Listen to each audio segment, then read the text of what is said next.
The principles remain the same, and I suppose in my years also everyone suffers from a bit of imposter syndrome along the way, and that's one of the realizations that I've had, is that everything that I did in my career up to this point is just transferable into whatever industry you go into. So you've started this business now, and it's so exciting. What are some of the transferable skills? You mentioned it earlier. So what are some of the comforts that you knew from corporate that you're now using and putting into practice in the business? People. Hi everybody, welcome back to the Thoughtonomy podcast, where we like to get you to think for yourself in a world that wants to do it for you. Here in my own studios in Glen Ashley, we've got the guys from Tim with us as per usual. They've brought all their gear down to Glen Ashley. But I'm very, very excited to have Fiona McCarthy with me. Welcome. Thank you for being here. We've known each other for a while. And just so that the listeners or the viewers can get a bit of context, I'm going to ask you just to let us know a little bit about you. But the reason you're sitting here is I was watching you on social media and saw you make this massive shift in career, which fascinated me. And we're going to speak about that today. But before we get going, just tell everybody a little bit about you. Okay, so I spent majority of my career in aviation, 18 years with one company, Starlight Aviation. Started out there as an ops manager, worked my way through the business to director. So I was sitting on 9 boards by the end of that. And their primary focus was operations up in Africa. So medical, humanitarian with helicopters and small planes. And you didn't fly the planes, right? I did what not was fly. your role there? So operations, managing director, and then ended up as the commercial director for the group before I left. And I remember you were traveling a lot. So you were constantly going overseas, Yes. tying up contracts. So Yeah. very kind of like high-level corporate type of position. Very much so. Yeah, much in the European space as well. So on average, about consolidated time, 3 months of the year, I'd be out the country. Okay. Which obviously, as a mother of 2 children, can take its strain as well. So yeah, it started getting a bit tiring, and a lot of shifts and changes within the business as well. So I just needed a bit of a change. I think after 18 years in one business, although I did many things in it, which is the skill set I think that I've gained to do what I'm doing now, it was really good, and I learned a lot from it. It molded who I am now. So yeah, very happy with that journey. Yeah, every part of our journey is almost preparing us for the next adventure, right? Absolutely. And your current adventure is quite different. So tell us a little bit about what you're doing now. Yeah. So a number of things happened. I was approached by a different private equity business to do some consulting for them. So that was kind of the trigger for me to start moving away from Starlight, actually. And then myself and Kerry Miller, who a lot of people know from East Coast Radio, she was at Heart FM and KFM in Cape Town. We were at school together. So we've been friends for 30 years. Okay. And she was obviously radio, 20 years in radio. Had been working on another deal for another radio station almost as a startup, but the whole platform existed. And they made promises and it fell through. And we were just sitting both in a space where I was kind of not really motivated and a bit unhappy in my role, and had been off in this other position, and she was now at a dead end. And we both kind of said, well, how hard can it be? So let's do a digital radio station instead of an FM, because FM is more like property. So there's only a certain amount of it. Okay. And so the only FM frequency available was the old Durban Youth radio. And it's only got I think about a 35 kilometer radius. So regardless, your listenership is limited. On paper, the proof of concept that we put down should not work because of Tell us why. the instability of our networks. Okay. And because we are purely 100% digital. But we run it's not a podcast like now we're sitting pre-recording and we can edit after. We are completely live. Is like it kind of what station. Gareth Cliff did when he left 5FM and he went onto his podcast as Cliff Central? Is it similar? No, because he's still recording and then putting out, whereas we live and then we put out after because we're recording while we live. So the highlights almost come after the live show in our station. So when you're sitting I've seen your little studio there down in Umhlanga, like you can't miss it. Can't miss it. Is that you broadcasting live there and then? Yep. Live there and then. Okay, so that's quite a jump for you. That's quite a different field. Very, very big difference. But what I have learned is the business, I mean, we had these conversations many times over the years, is the principles remain the same. And I suppose in my years, also everyone suffers from a bit of imposter syndrome along the way.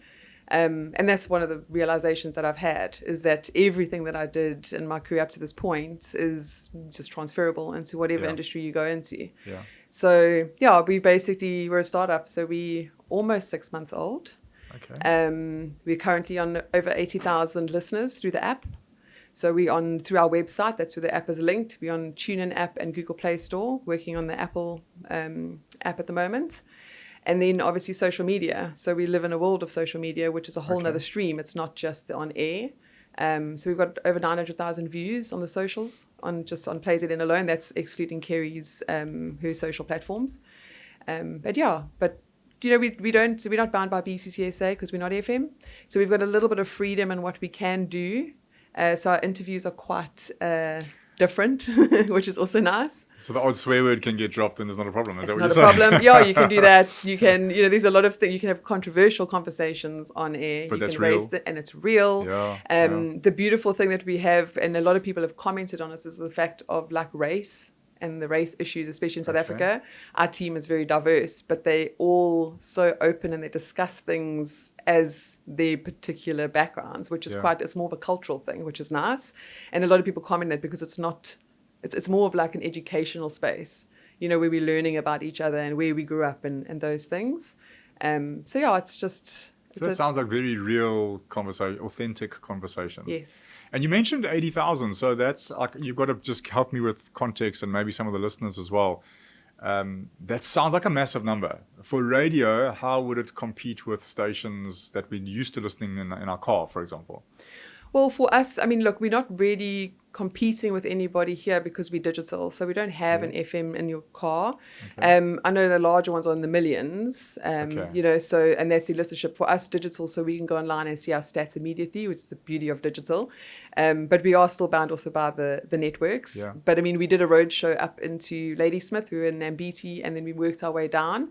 We ended up in Midlands at a place called Pleasant Places, and the Wi-Fi just was not operating well. So there goes your whole broadcast. So we had a little bit of a panic. We were thinking how are we going to do this. Kerry had a whole lot of built up data, and we hotspotted, and we did a 3-hour show through her hotspots. How was the cell phone bill after that? No, it was fun because she actually had a build up of the data there. So, and it actually also, again, it was like Kerry always uses this term by mistake. So there we were like kind of going, oh my gosh, we actually don't use that much data to stream it when we do.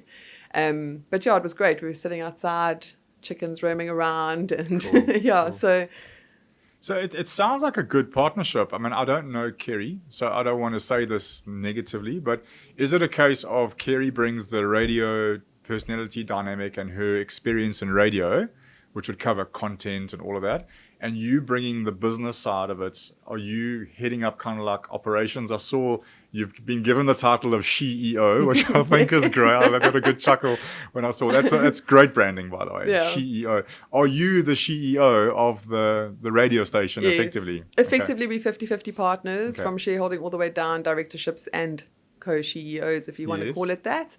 But yeah, I run all the business end stuff, and Kerry's the creative on air, obviously her show in the morning, 6 to 9. So she runs the breakfast show. And as we do the lineup, so as we're getting more sponsors on board and obviously the funds to pay our DJs, we're bringing on more shows. Do you ever get in front of the mic? Occasionally. So I'm definitely getting more comfortable. I was terrible in the beginning, but December we're still broadcasting from Kerry's house. Like I say, it's been a journey, and like we also have to stop sometimes and breathe and go like, okay, like, you know, you get a couple knocks and then you got to remember the journey we've been on. But yeah, we took the show on the road. So me and her packed up, and for a week we hit it up to Shishlui, and we went to Manyoni. And we did broadcast from there, but also it fits in an overnight suitcase, and we set up in 15 minutes and we go live. So in those instances, then I do bounce off the mic a little bit with her. Okay, it must be a lot of fun. And it's quite a shift, but maybe take us to that place of actually having to step out of corporate. You were with Starlight for many, many years, and you were doing an incredible job there. And I know a lot of your history with Starlight. And now you got to walk away from that, which comes with the salary and the safety and the comfort. Absolutely. There were obviously triggers that pushed you out. Once you made that decision, how daunting was it stepping into day one of play and building a new business? So it's happened quite organically, which is also, it's not like we stopped and we were like, had this big plan to roll out. We had an idea rough plan. Yeah. And we kind of just picked it up and just carried on walking with it. That's kind of the best way to describe it. We had the conversation probably mid-August. I had already resigned, so I had a 3-month notice period, which I was obviously worked through to the end of November. And we were working behind the scenes in it at that point. So we had already set up the company. And so mid-August, we kind of came up with the idea, picked it up, started moving with it, and we went live 1st of November. Yeah. And would you say this was always a passion of, like, what was the passion behind it? Was it to start the business, or was the passion radio, or was it something else? I think for both of us, of our respective journeys, it was kind of to put people before profit again. Okay. I've just also, for both of us, there's a lot of complications and a lot of meetings and things like that happen in the world. And I think we just wanted to go back to basics again for both of us and both find the passion for doing something. Yeah. I've always wanted to own my own business. It's always been, that entrepreneurial side, but you're always a little bit scared to take that leap. And whether you call it comfort, and it is. I suppose my children are a bit older now. I can be a little bit more risky in my life. It's daunting. It's scary these days where we're still like, what have we done? But then you wake up the next day and, you get one phone call and it changes your whole day. Absolutely. Actually, I have an analogy in my book. I think it's chapter 3. And I do this on stage as well when I'm talking. We talk about starting something new, or the first day of anything is like standing at the bottom of a mountain and you're staring up at the top going, oh my gosh, how am I going to do this? And I make the comparisons. It could be day one of starting a new business. It could be day one in sales, day one in real estate, day one after leaving a divorce, day one after losing a loved one. The first day where you've got to face something completely different or new in your life, it can be so overwhelming and daunting because you're staring at the top of this mountain going, how am I going to do this? Yeah. And because it's so overwhelming and so daunting, sometimes we fail to do the first thing, which is just to take that first step. Absolutely. So what I love about this story is you were really just taking those steps. There was no overthinking to this. No, at all. And that's where the dynamic starts, is I start thinking too much about how high the mountain is. And Muhammad Ali has a great quote. It's like, it's not the height of the mountain that holds you back. It's the pebble in your shoe. Yes. And lovely to hear that you just kind of did this so organically, because you probably stopped yourself from pulling yourself back so many times, But you've started this business now, and it's so exciting. What are some of the transferable skills? You mentioned it earlier. So what are some of the comforts that you knew from corporate that you're now using and putting into practice in the business? People. So like all the assistants. I mean, I had a whole team behind me. Now I'm doing everything. I think I last did bookkeeping in the early 2000s, and I've had to dust off the cobwebs in that so you're part the of my brain. CEO, but you're the ops director everything, again, eh? pretty much. You're doing So it again, all of it. So no, look, I mean, Kerry and I work really well together. I think we've also it's weird how we were almost training for it. So with her in her previous role as well, she emceed so many different events and I would always go as her +1. And I was always the one in the back saying to her, okay, this band, they're from here. And then I'd like test her before she went on stage so she would know what, So it's almost like we said, we've been training for this for years, actually. Yeah. So, I do the sales and just setting up the systems, the procedures that we're doing and the running so that everything runs smoothly. Obviously, ads and those come through me. So I've got to put them into the guide for them to know when to do it. Is that the main income sort of revenue stream is advertising? Yeah. So what are some of the things you've had to do to boost that? What are your I always talk about activities. What are the activities you're doing in sales? There's been a number of things. We're getting a lot more sort of focused now, but initially we needed the numbers because the first thing I come to you and I say, Grant, come advertise Remax. How many listeners have you got?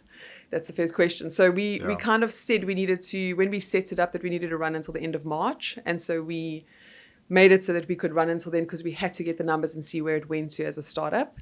And then by January, after our December road trip, we grew by 41% in 10 days. Wow. And so that's one of the best things we did. So that's why we do the road trips every quarter. When you say 41% in listenership or in revenue? No, in listenership. In listenership, okay. So that was the stats because we weren't even pushing sales for the last year. So November, December was really just to get our name out there. December, the studio was delivered into the corner of Lighthouse the and Lincoln Drive. So then once that was there, obviously we came back in January and we had a home, and then we could start really doing it and punting it. And so now we've got some really nice campaigns in the pipeline. So we've already got 2 6-month campaigns that have come on board. So those will be now finishing the first month of those, and then the next month another 2 quite large launches, which is quite exciting.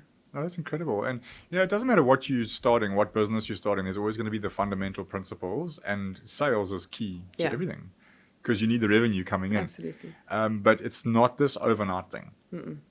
So if in your case, the metrics had to be growing in terms of listenership. For a salesperson in my office, the metrics is the activities of getting valuations, because if I'm not doing valuations for homeowners, I'm not going to get properties for sale. Yep. So I always judge them or grade them or coach them, rather, is a better word, on their activities. So if they're not doing any activities, don't expect any results in 3 months' time. So you've kind of really fast-tracked that. No, it's been quick, yeah. And I think we also, like, Kerry and I will sit and brainstorm about things. So, like, now next week's our brainstorming session where we kind of go big and think completely out the box. And we can. So, sometimes we'll just be sitting and someone will say something. We both look at each other and be like, oh, that's a good idea. Because we can do that. So that sort of flexibility in the creative space is great. But I mean, March, we were sitting at her house the one day and we were like, we don't want to forget about the small businesses. The business that can only afford a small amount, because we're a startup and we know what it's like. And so we launched a What's Your Budget campaign for the month of March. So some people came with a budget of 200 Rand. Some people came with 10,000 Rand. It just depended on what, and we did an ad for them and whatever we could, and with extra from, outside of our prices. And I think it was, the response from the people that did come on board for that was great, because everyone wants to be on radio. That's the one thing I have learned, is when you speak, everyone's like, interview me. Okay, about what? No, just interview me. But and also we do some really cool interviews. So the interviews in studio are just varied. So from a plastic surgeon to learning about how to do your taxes, divorce, death. So you don't have a set type of guest. You just...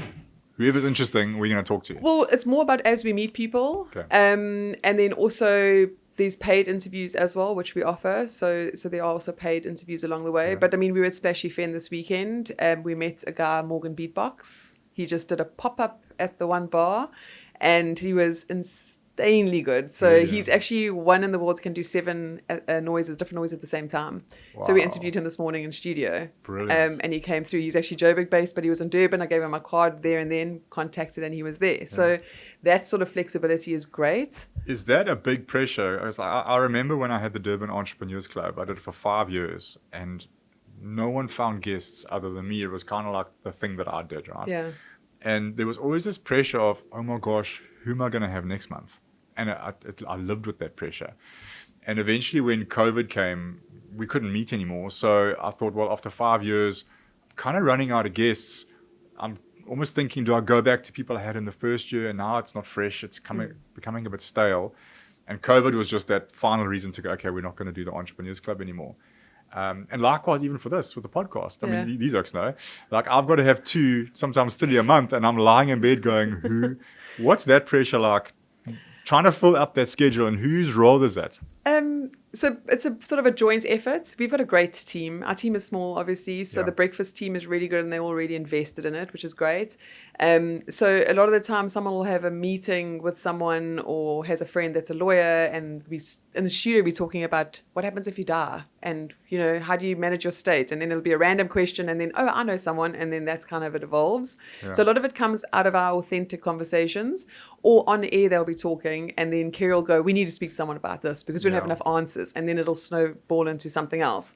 And then obviously just meeting interesting people. Yeah. But everybody has a story, which is great. 100%. And I think if you listen, because a lot of people always want to do the talking, but to sit back and actually listen to people's stories, it's you get a lot out of that. Okay, so what you do just generates more of what you're going to do, sort of thing. Absolutely. And for somebody out there who's listening, and Fiona, I hear this all the time, like, I'm bored with what I'm doing. It's monotonous. I'm good at what I do, but it's not really driving me. I want to try and do something else, but I'm stuck. I feel like I'm stuck where I am. Like I always say, everybody has the ability to make a different choice and change your life instantly. Yes. But it's also hard to do that because you're either in a job or playing a role that you're so used to playing that it's comfortable. You're also conditioned for it. And that fear of snapping the comfort zone to go and do something different. What bit of advice, given what you've gone through, would you give to somebody who's in that situation, sitting there going, is this me for the rest of my life? Or do I have the ability to actually go, no, I want to follow my passion? What would you advise? Look, I think I was in that rut for a long time as well. You've got to have resilience. Grit and resilience is, you know yourself. It's not easy because every day, like you say, you wake up and there's a new challenge and it's all your problem because you're the one that's got to answer for everything. But I think it's also about doing what makes you happy. So like looking back on it all, yes, it comes with challenges. Yes, do I miss the monthly paycheck that I knew was coming? Absolutely, because every month's a struggle. Like, no, it's a challenge. You got to find, you get through one payday, now you got to manage the next one to make sure you're paying all the bills for the radio station. But I wouldn't change it because it's still for me, which is the one thing. I think getting up, and it's a passion. Like when you wake up every morning. That's the thing. So, you knew me back in the day, and I had so much passion for what I was doing, and that kind of died over time, and then you kind of, it's a mission to get up in the mornings and find the motivation to go do these things. Whereas when you've got responsibilities, you've got kids and school fees and all this, Yeah. So now when you wake up and you know that it's, with the reasons you're doing it for, I think you just have to do it. It's, if I sat and overthought this, I wouldn't be doing this at all. So I'm very grateful for the way that it evolved. Because have I thought about 1,000,001 businesses that I've wanted to start over the last 2 decades? Yes. Have I written business plans? Yes. Have I ever really done anything? No. So also, I talk about it in the book. It comes down to, like, it's a sobering line, but I say in life, there will always be pain. Like, that's the one thing you can be guaranteed of. There will always be some pain in life. And in this instance, or for someone out there, it's like, which of the pains are you prepared to take? Are you going to stay with the pain of staying with what you're doing miserably or unhappily for the rest of your life, knowing that there's a certain amount of safety there? So I'll just live with the pain of being unhappy. Or take the pain of having to go and build something again, put in all that hard work, all that graft, stick it out, the resilience that you mentioned, but then I'll have long-term happiness. And the difference between the two is, if you stay where you are unhappily, you're going to just you're going to be kept in a place where in the long term you'll always be unhappy, where for a little bit of short-term pain here, and it won't last forever because you'll build it, you're going to have long-term lasting fulfillment and happiness. Absolutely. And you can do something that you actually love. Quality of life. I think that was a big one for me as well. Sacrificed a lot of time at home, Whereas you were away from your kids a lot as well, the travel? A lot, and from when they were little. My daughter was 2 when I started really traveling. So it's a lot of time to be, and it's tiring. I see it like now when I've just been to Australia with my kids to visit my sister, and even they said to me, they were like, Mom, how did you do this? And I was like, just to come home to deal with you after like a trip away. Welcome home, Mom. And also a lovely, powerful message for single moms as well. And quite often single moms can get stuck in a place because they have that fear of, I need to provide, I'm the only one providing, I can't take this risk now. And maybe they can't. It's, that's for them to decide. But when a single mom sees another single mom, I call this evidence. Yes. So in my office, if an agent goes, I'm a single mom, I can't do what the others do, so I'm never going to earn at that level. That's a limiting belief. Yes. And I know there's going to be people out there shouting at me right now, but what I say is, have a look around. Is there another single mom in your environment, the same circumstances as you, who is doing what you believe you cannot? Yeah. Then all I say is you have to just consider that your way of thinking or the things you believe are maybe not true. Absolutely. And evidence is powerful. It's so powerful. And I've experienced that in this business. I used to believe I couldn't be a certain sales office or a certain type of leader or win certain awards. And the minute you just stop and go, oh my gosh, look at that person. Very similar to me.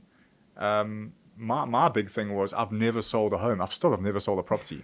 How can I lead a real estate company, Yes. And I'll never forget one of the evidences that I came to. Like, I actually remember Jake White, the rugby coach, and Kitch Christie, the rugby coach. Both of those men won the South African World Cup title for South Africa, for the rugby team. Kitch Christie never played rugby for the Springboks. I don't think he even played rugby provincially. And neither did Jake White, and they were both teachers. So what right does a teacher have to go and win a World Cup for South Africa? And then what right do I have to say, because I've never sold a home? It's just a limiting 100%. Belief, So if we see evidence of other people doing it, it kind of like breaks us free from maybe my thinking is holding me back? And that's essentially the whole It is, point and of I the mean, book. even in this journey, people are like, "Oh, so what's your media background?"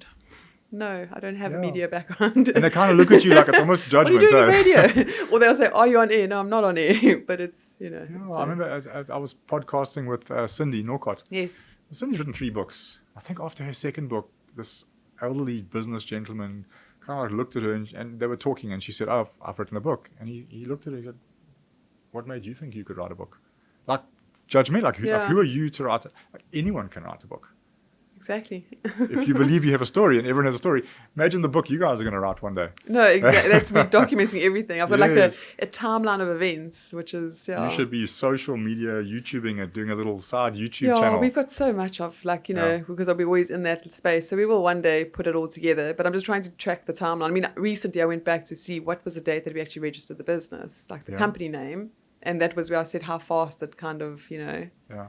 escalated So, look, I mean, the quickly. first 5 years generally for businesses, it's your startup phase, isn't it? Absolutely. And whatever you're putting in those first 5 years is going to reap the rewards in the next 5 because Yeah. it goes from startup to growth. It's that Yes. growth curve. So whatever you're doing now is going to benefit you, your family, your lifestyle, the business partnership, and it goes so quickly as well. No, I know. It goes so quickly. We just had a conversation now when we left this meeting, Kerry and I, because Yeah. we like, it's month end, you have these bills to pay. The bills to pay. It's like, oh gosh. But I just said like we must enjoy the race, enjoy the run to Yeah. get to the finish. And that's the Yeah. thing is, you always want it to be that success. And it's normal. We all want to get Yeah. to the end to see what it's going to look like. Absolutely. But Absolutely. it's all part of the process. And the people we meet in this journey has just been also, it's so good. Well, So- you sound happy and you look happy. Thank you. Give me on a scale of 0 to 10. Like 0 is, oh my gosh, slipped my wrists. I should never have done this. 10 is, I've never been happier in my life. What number would you give me? I'd probably give you a 10.5. There you go. There you go. No, it is. It's No, that's amazing. And I get to work with my best friend, like, every day. It's, and we've got a history, which is also nice.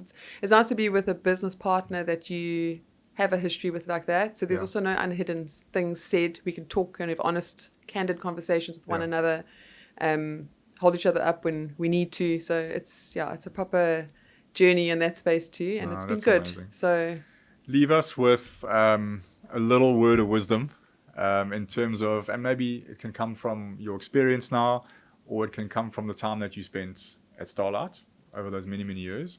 If somebody's out there listening, whether they're a young student about to start something, or somebody who's kind of hit a rough patch in their current business or employment, what is a Fiona McCarthy word of wisdom that you would leave them with?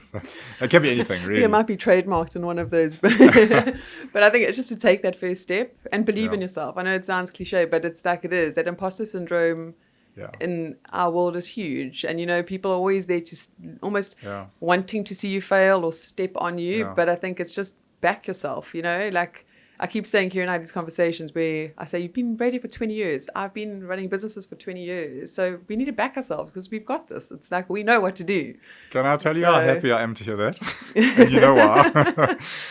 Can I mention it? It's not that personal. But when I first met you, I remember you came into my office and you saw my university Yes. diploma hanging on my wall. And you looked at it and you're like, I need one of those. Like, I'll be respected by everyone at work. And I looked at you and I said, what? I actually took it down the next day in my office because I don't use my university. I did CIMA, Chartered Management Accounting. I don't need that on the wall. But it was such an eye-opener for me because here we had someone who'd been like pretty much running a huge corporate business for so many years. You were already doing, I remember I said to you, you're already doing it. Yeah. Why do you need the certificate on the wall? You just need to believe internally that all the validation I need is here, it's inside. And you were looking at a certificate for external. And so I'm so happy to hear you say that. And what a perfect way to end Yeah. off, because that's that kind of closes the circle to your journey. And, once you believe that, once your validation comes from within, you can literally conquer anything. Absolutely. And it's a piece of paper, like It's a we piece said. of paper.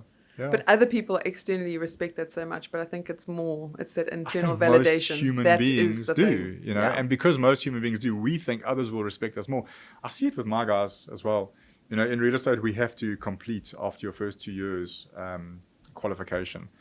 And a lot of them come in and they just want to get stuck into that qualification. And I'm saying, no. The qualification is like, it's paper. Yeah. It's a matter of process. It's not going to help you to list more properties. So we'll teach you the activities. So rather just focus on doing the activities and making a success of real estate. Yeah. And they're hanging on this. No, I need to finish my degree. And eventually when they do it, well, that's a course, it's not a degree. They're like, I don't need that. I said, yeah, you do to get your certificate. I mean, we often say, do people even check those? No, Just like Timu. And it's sad, because like all our kids growing up, and if any youngsters are listening, like education is important. So, like, Absolutely. I'll hang my hands on that. It's important that you finish school. It's important that you do go and get something. But like whether I failed my technical drawing exam in grade 8 or not, has it impacted my life? No, it's just part of learning. Yeah. All I learned from that is my 20% means I was never going to be a technical drawer, ever. But it's experience as well. And I think that's also where I've realized certain things in myself as I have an inquisitive mind. So I want to know how things work. Yeah. And that's kind of my career in aviation. I wanted to know how things work. So I would get stuck into everything, you know. Yeah. So I knew all the pieces, and it's the same thing with Play ZN. It's in the studio, understanding it, how does it work, asking the questions, and now it's easy. That's brilliant. Well done. We wish you all the best. Thank you. I'll get some details from you. Is there any details that you want to leave now? Like, how do people find you? Where do they go to listen to you? Give it a bit of a punt. Yeah, sure. So our website, radioplayzn.co.za. There is a listen button there. We're developing the website at the moment. We are on the TuneIn app as Radio Play ZN. We are on the Google Play Store. We are working on the Apple Store, quite a difficult one. If you want to advertise with us or do any campaigns, you can email at sales@radioplayzn.co.za. Brilliant. Well, as I said, we wish you all the best. Can't wait to see where this journey takes you. Thank you for being with us today. Please take your book. Yes, I look forward to and reading have a that good too. read through it. You'll probably hear a lot of stuff that we spoke about today in there. But to everybody out there, thanks for listening. Thanks, Fiona, once again, and we'll catch you on the next episode.